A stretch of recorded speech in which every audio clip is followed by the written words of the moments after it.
Hello, welcome to Season 2, Episode 1 of Spectrum, where we'll be talking to you all about birth from a variety of different angles. I hope you enjoy the show and don't hesitate to write to us on our Facebook page with any comments or suggestions you may have.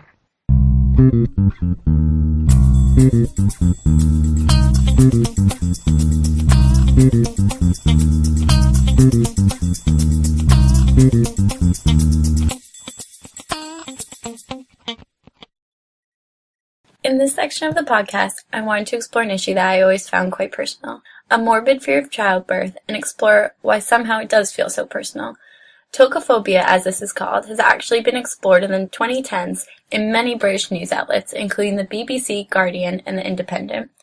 These articles explain tocophobia, interviewed women with this fear, and touch lightly on what may cause it, as well as how it is treated by the NHS and health services. What I found most interesting about these articles is that many reference a study in which tocophobia was linked to the births that we see in the media. While the UK is bombarded with accounts of Kate Middleton's horrific morning sickness, and characters on medical dramas are forced to give birth in the oddest of situations, does this lead to some women putting off birth altogether? In the medieval ages, we hear about the maternal death rates, many of which were in the upper classes because of bacterial infections that doctors gave to women when touching the vagina. On the website Bitch Media, Catherine Don discusses an episode of HBO's The Borgias, in which a new mother's brother, when asked about her delivery, responds, "She's alive at least." Is this image that women just barely survived unfair?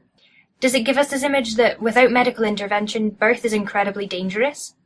Was this fear present in history, or is this just an anachronistic view of birth during that time period, before what we consider modern medicine? We spoke to art history student Catherine Skeels about how women cope with birth in the past.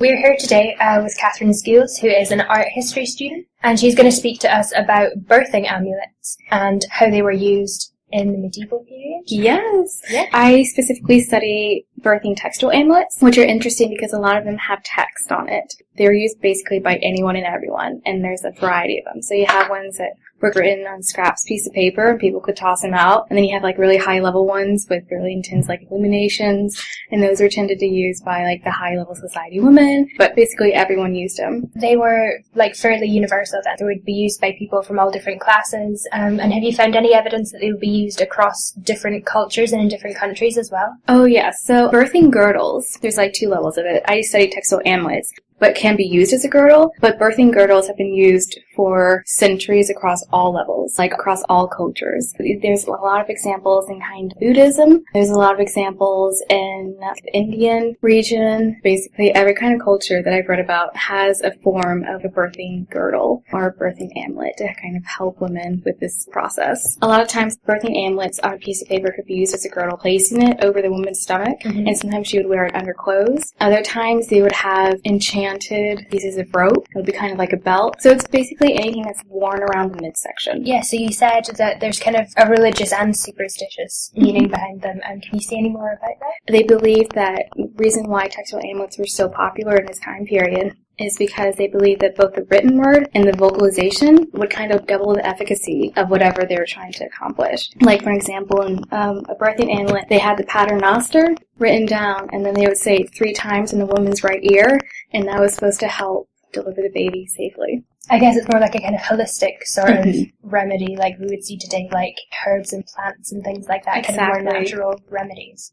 This is also a time before you have medical intervention with regards to pain relief, but would there have been anything like that at the time? Well, they believed that textile amulets could provide pain relief. Certain scriptures or certain prayers were believed to be associated with different things, and certain saints had their own verses. For example, there's one textile amulet that was written by St. Francis, and it provided protection for the wearer. So they also believed that with the textile amulets, especially with the Arma Christis, that it would help relieve the pain in childbirth. Yeah, so it's like a very kind of psychological, soothing effect. Yeah, like calm the anxiety rather than relieve the pain directly. It's kind of like middle-aged Lamaze classes. Like in TV shows and just kind of like generally like the historical narrative like we seem to have of any time before the Victorian era, I guess, like in the emergence of pain relief, like in anesthesia. There is obviously there seems to be a lot of danger in childbirth, and it's obviously very painful. So do you think, like, is there as much of that, like, as we seem to believe? Is there evidence that suggests, childbirth was terrible and a lot of people died? I think the fact that these birthing amulets were so prevalent throughout society and across all these classes, that it was definitely prevalent. It was definitely a worry for all women. Did the use of these kinds of amulets come from a sort of fear then? It could be a fear. It could also just be as an aid, as we kind of mentioned, like a psychological aid. I think fear was an aspect of it. Why don't we still use them today? We still use way of it. If you have like a good luck charm, everyone, especially, in today's cultures, everyone has their own little superstitions. They folded them up, and wore them in a little pouch, or they would tuck them into their clothes, or they would just carry it around. Sometimes they had them stuck between books. So they're kind of all over the place. Yeah. Everyone's a bit superstitious about pregnancy, even now. I mean, so many people don't know what to expect. And it's just interesting to kind of compare it to what we do today, the worries that women had back then to our worries as well.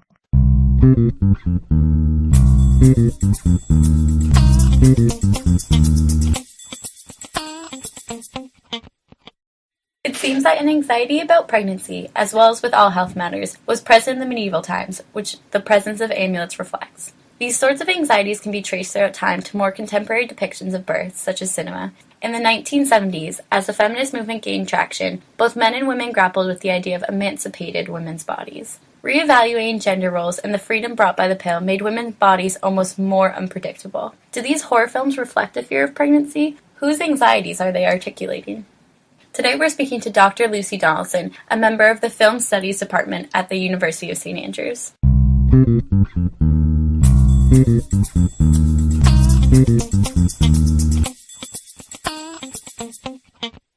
Is pregnancy and birth a common theme in films particularly? Yeah, I guess you could say that it is. Probably at some periods more than other periods. Think of various films from the 60s and 70s, which look at pregnant women and monstrous births. So films like Rosemary's Baby, David Cronenberg film from I think the early 70s called The Brood, The Demon Seed, starring Julie Christie. And it goes with a theme during the 70s, partly fears about the devil and demonic possession, but also about children in general. Films like The Exorcist, The Omen, which have monstrous children, but these are, more specifically about pregnancy and birth, and I guess they kind of express different kinds of anxieties. So anxieties about women and powerful women, which is kind of about men's anxieties about women are and what their bodies can do and things, but also obviously a film like Rosemary's Baby, you can see the anxiety of women and what happens to their bodies and the kind of otherness of pregnancy. So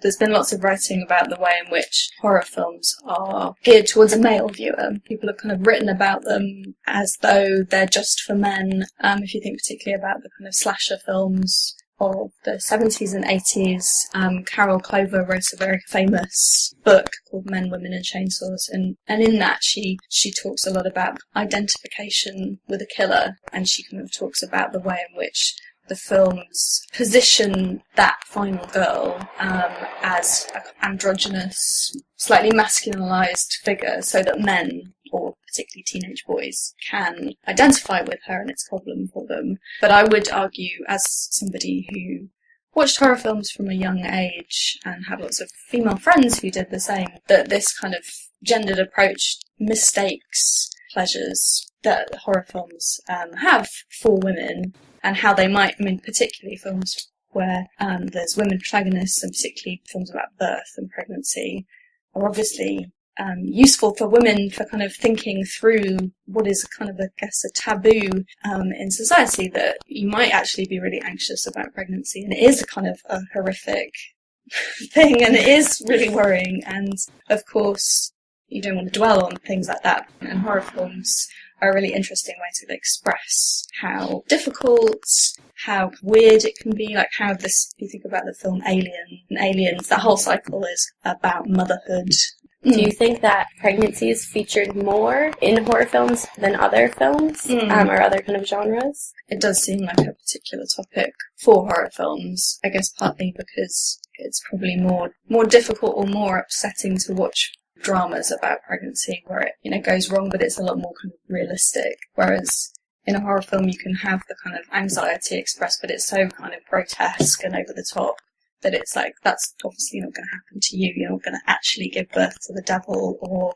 have, like in The Brood, she has kind of an exterior womb, like she has kind of almost like pods coming out of her body, and she gives birth to lots of like demonic beings, and it's obviously, really over the top. So there's a kind of way to explore those anxieties without it being too close to home. Lots of horror films resolve with the monster being defeated. It'd be interesting to kind of trace how it relates to particular eras, because you could say that like in the 70s, particularly in American horror, that the anxieties being expressed by those kinds of films were about home and the family and kind of the problems within America itself. So like, America was in the Vietnam War, and there was, civil unrest, and, there were lots of problems at home rather than abroad. So a lot of horror films were kind of expressing that. Of course, the 60s is when the pill came out, and people were finally able to control their bodies and think more of pregnancy as a choice. So, I mean, it's really interesting. That's really when the era of these kind of horror films started. Yeah, I mean, that's precisely what Robin Wood argues, where he talks about the ways in which these films respond to particular threats. So, like, women's liberation gives rise to exactly expressing all these anxieties. I mean, I think putting it as, that we're generally as a society worried that women have control over their bodies and can do things with their bodies means that, there's kind of anxieties about what that body is capable of. I mean, it was interesting that I had a look back at this book called The Monstrous Feminine by Barbara Creed, which goes through lots of ways in which women are presented in horror films and how it reflects anxieties, and her arguments are based on psychoanalysis. And she talks about the way in which hell is often, in paintings and stuff, is presented as a womb, which is kind of horrifying. But she talks a lot about the abjection of the womb, so like the Brood, showing like the actual physical process of birth as this kind of grotesque, disgusting thing. So it's a kind of interesting thing that it's both reflecting anxieties that women can have about, something that their body's going through, but also that like society's worries about, the kind of insides coming out. You could think that pregnancy is just about women and how it affects women, but it's also very much about men and how difficult it must be or problematic it is for men to deal with the fact that women are powerful and have bodies that can do certain things and they can't. So there's fear from women because they don't know exactly the details of pregnancy. Yeah. But as well, it applies to men just as much. It's not like they often see real births. Yeah, it's not absolutely. very common these days. But something in movies, it's a subject that is addressed, but almost in these kind of obscene ways. Absolutely. I mean, it's really fascinating. But when you actually see a birth, it's like, even though I'm a grown-up and I know that the kind of basic things about birth, it's really like, oh, films and television really don't show you what a real birth is.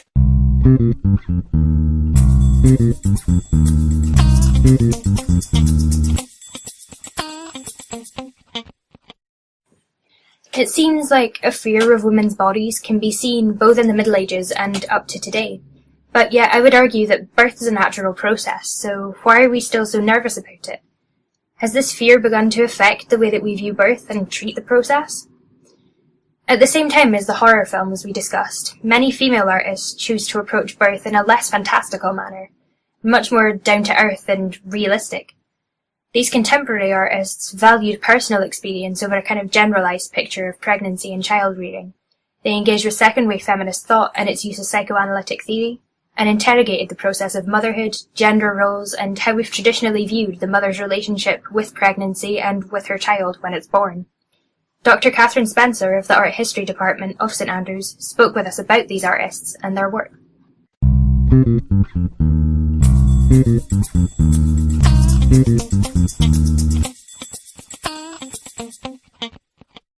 I was going going to talk about a very famous piece called Postpartum Document by the American artist Mary Kelly, which she created after she moved to London in the early 1970s, which reflects on the relationship between mother and child in the years after giving birth. It traces the relationship that she had with her own son, and it's quite informed by psychoanalytic theory, and she kind of isn't afraid to deal with the more negative emotions around pregnancy and worries about kind of loss and separation between mother and son as well. As her son learns to speak and becomes less dependent on her, she really kind of goes into all of the emotions around that quite complex experience. The work very much comes out of second wave feminism and the experience of consciousness-raising groups and talking about previously taboo subjects that maybe weren't explored in the kind of detail that she does in this work. The work was very shocking because the first set of documentation that it includes contains sections of nappies from her son, which she put in little perspex display cases. And when this was displayed in 1976 for the first time at the Institute of Contemporary Art in London, it was seen as very shocking. But she was working in a kind of in the context of conceptual art, so idea-based art, and she deliberately decided not to depict the female body at any point in the work. It's all about documentation of her son, of his experiments with language. Part of the work contains a plaster imprint of his hand. There are recordings of his speech act that she then kind of translates into little diagrams. And she's also got evidence of his first handwriting and kind of accounts of what he ate and all those kinds of things. It definitely departs from earlier figurative art and from painting depicting the birth process. It's a much more sociologically informed, conceptual-based account that goes from the very moment of birth up until when her son goes to nursery a few years later. She sees the kind of figure of woman as a social construct, and that's partly what the work tracks in a way. She sees motherhood as a social construct, and that's what the work explores.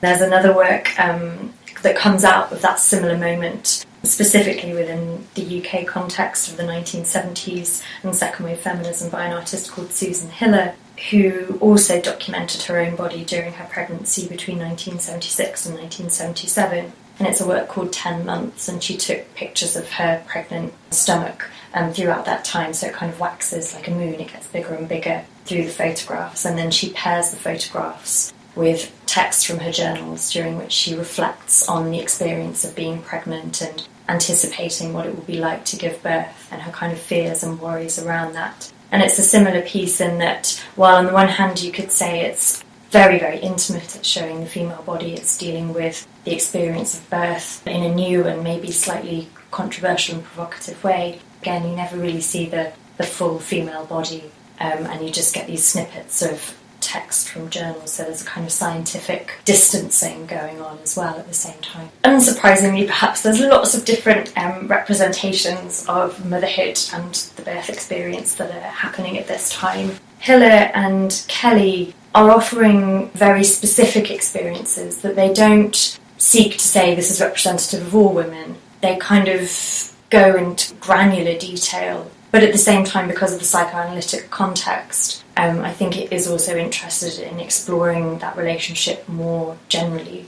The impact of these works is actually still being kind of thought through. These are still very, very kind of powerful and complex works. But I think that you can see the legacies of their adoption of a kind of objective approach that's also intensely, kind of quite paradoxically emotional at the same time in the work of contemporary artists. Like, this is a piece by the photographer Renate Dextra, who in the early 1990s took 3 portrait pictures of women that she knew in the moments after they'd just given birth. The women have just given birth, and she takes the picture of them as they are. In this image of her friend called Julie, she's still wearing her kind of maternity pants, and she's got a sanitary pad on still. It's quite a visceral image. In another one of the pieces, you can see a trickle of blood going down the woman's leg from where she's just given birth. So again, there's this interest in kind of showing it like it is in all its kind of brute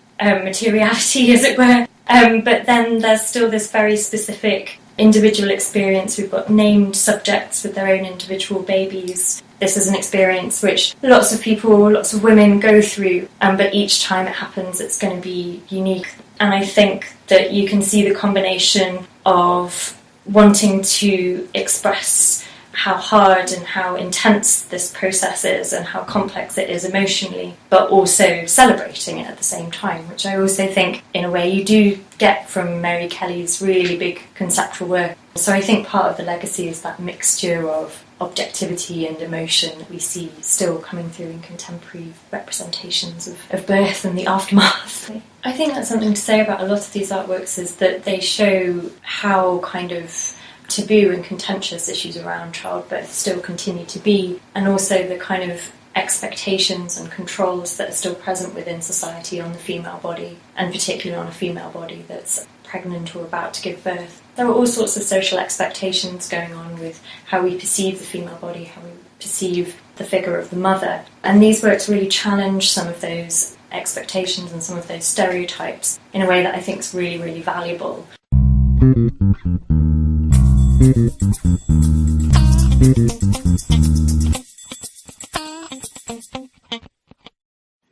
The work of these artists in many senses have embraced a more realistic and diverse depiction of motherhood that captures the everyday experience of mothering. The work is raw and confessional and cannot easily be identified as positive or negative portrayal of parenting, but simply real. Something explored in these documents, however, is the medical aspects of birth. This reflection of a medical childbirth is not only seen in art, but also on screen. Many films and TV shows show births in hospital and women surrounded by medical professionals and equipment. Today we seem to take medical intervention for granted, and many women would never consider giving birth without a health professional present.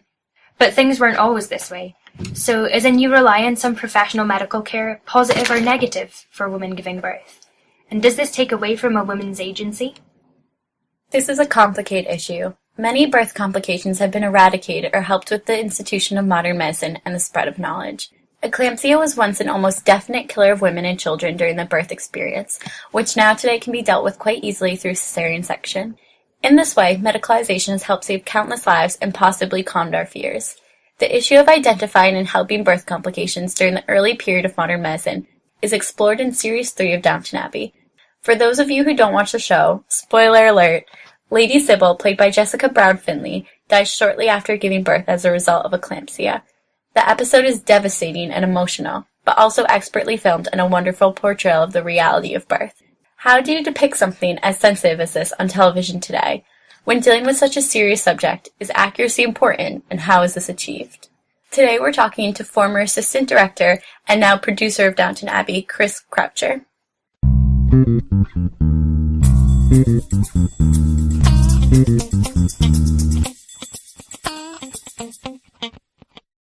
We're reading that the creator of Downton Abbey, Julian Fellowes, has said that Sybil's death scene was absolutely terrific and made him cry. So at the time, did the process differ from other episodes at all? Yeah, very much so. I mean, it was the first time that we were losing a cast member in such a way, so we had to deal with the sensitivity of that and the secrecy of that. But also, it was an emotional roller coaster for everyone. We also shot the sequence mainly with handheld cameras, which we don't normally do upstairs. So the handheld is normally kept downstairs, but it allowed to sort of ramp up the energy of the scene. But it was very grueling for the cast because, you know, obviously we had to do the same scene from every different angle possible. So it meant keeping that emotional state up throughout the day, which was, I think, very tiring for everyone, but also it was going to be one of Jess's last scenes with us. So it was very upsetting. I think everyone took it quite hard. We were also wondering, actually, if there were certain people that were consulted for the episode. Was there anyone from the NHS? Because of the secrecy element of it all, we have to try and keep it contained as possible so that it doesn't get leaked to the press and doesn't spoil it to the thousands of viewers. We did bring people in. We actually had a very early prep when Julian let us know his plan to make the storyline about eclampsia, and sat down with a midwife and a doctor and sort of spent several hours locked in a bunker of Ealing Studios talking through the different stages of it. And they showed us quite a lot of clips and just, you know, a lot of literature.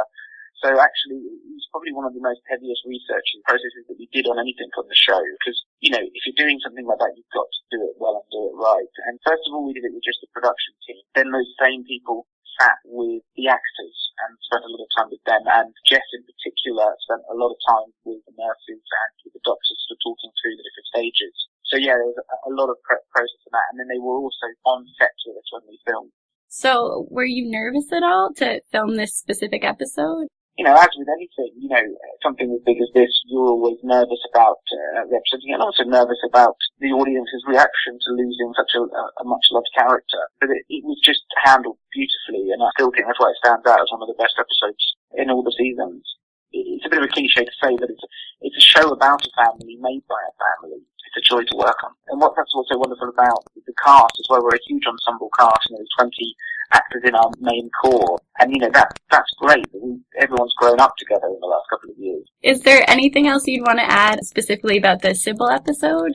Like you said, it's such a momentous moment, and I hope we did it justice, and I think we did. And that scene stands out in that season as being the ones that I remember filming the most, just because, you know, it's a tough thing to have to get the cast into those emotional places each time, and that was what was amazing to watch, is how the cast could just take after take still bring themselves to that emotional level. And some of it was physically exhausting for Jess as well, you know, with the convulsions and stuff like that. You know, you're putting your body under a lot of pressure.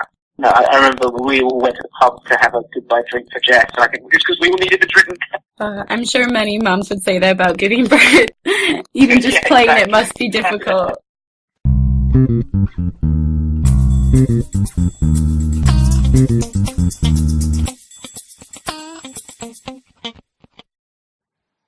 So when it comes to shows like Downton, accuracy, at least in medical terms, is key. However, the nature of television and film too means that these scenes are devised for entertainment and not education. While the creators of Downton, alongside the likes of Call the Midwife and In the Club, strive for accuracy, we can't rely on these scenes solely to teach us about pregnancy and birth. As shown by the art that Catherine Spencer discussed, pregnancy is a very individual experience. In recent years, there's been a movement not to rely on images in magazines as realistic, but we seem to rely so heavily on images in media to educate us about the process of pregnancy, birth, and parenting. A study by Tiffany Holdsworth-Taylor finds that 26% of fictional births on television featured a plotline of not being able to get to hospital on time, extremely disproportionate as this accounts for only about 0.2% of births in the US each year. According to studies, these portrayals on television, film, art, and on the internet make up most of the information that people have on birth. Media is invaluable in terms of expressing our complicated relationship with birth, pregnancy, and parenting. However, it can also feed the fears that we have of these things, so it's important to realize the limitations of these depictions. There are lessons to be learned from them, but these portrayals can't be taken as universal, only as individual stories. We've only touched upon a few implications of this very diverse issue. We leave you to consider, what fears do you have about pregnancy and birth? How has the media you consume impacted this?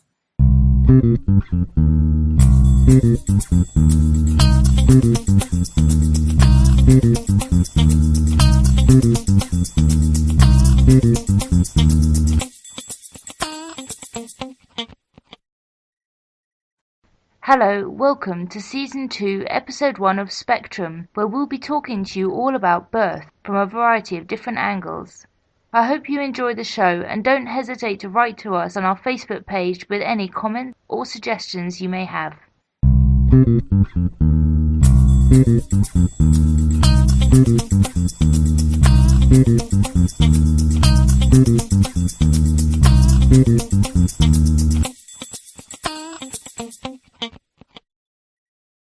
In this section of the podcast, I wanted to explore an issue that I always found quite personal, a morbid fear of childbirth, and explore why somehow it does feel so personal. Tocophobia, as this is called, has actually been explored in the 2010s in many British news outlets, including the BBC, Guardian, and The Independent. These articles explain tocophobia, interviewed women with this fear, and touch lightly on what may cause it, as well as how it